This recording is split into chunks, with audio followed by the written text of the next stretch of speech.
NEX is set to come into Oldschool this January, but today we just got a massive blog highlighting some pretty substantial changes to the potential rewards. Personally, I couldn't be more excited now after reading today's blog, but without further ado, let's go ahead and jump straight in. The first and biggest change is the fact that we're now going to be getting Torva Armor instead of Vertice.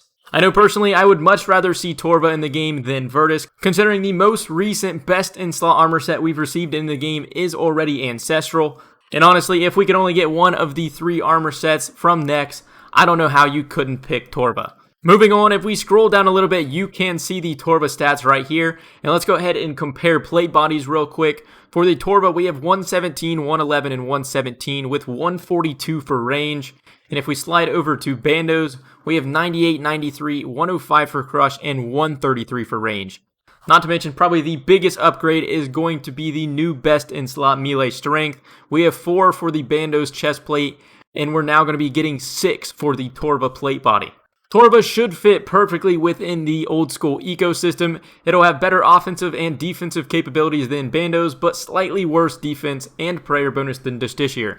Therefore, Justiciar will still occupy its solid niche space, but Torva will become the best overall melee armor within the game. And in order to prevent power creep, they are going to be implementing a new mechanic with the Torva release. Also, in an attempt to not completely devalue the current bandos armor, when Torva is initially dropped, it will be dropped in a broken and unequipable form.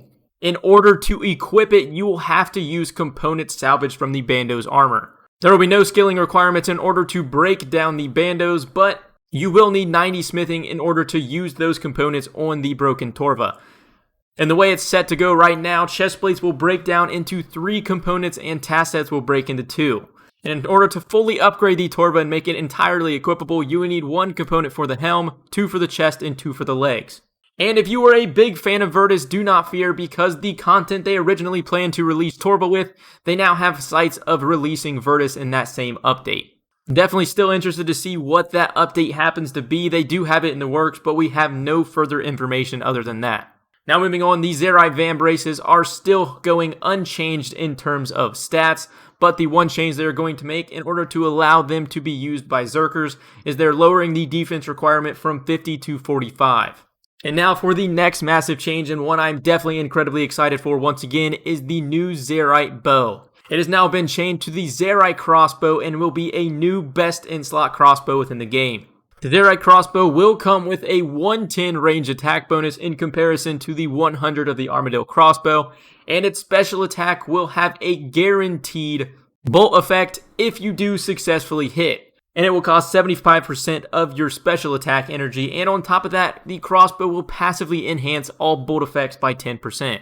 For example, Ruby Bolts would now hit 22% of the target's current HP, which would increase the cap from 100 to 110 for bosses like Corp Beast. Before we move any further though, I do want to not forget to highlight that the Xerite Crossbow will come with a few defensive stats. One thing that is definitely unfamiliar with any of the current best in slot crossbows. On top of all this though, they do plan to release the Xerite Crossbow in a similar way to Torva. It will be dropped in a broken form, and it must be combined with an Armadillo Crossbow and 250 Nihil shards to make it usable. Next up we have the Ancient Godsword, which in my opinion looks absolutely sick. But the only change they're going to be making to the Ancient Godsword is the special attack will now go from a 20 to a 25 in terms of the damage and heal.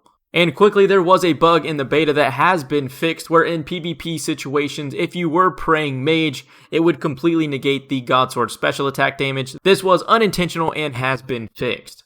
Apart from that though, there has been no further changes in terms of the potential rewards. They did offer some further clarification for the Blood Essence if there was any confusion.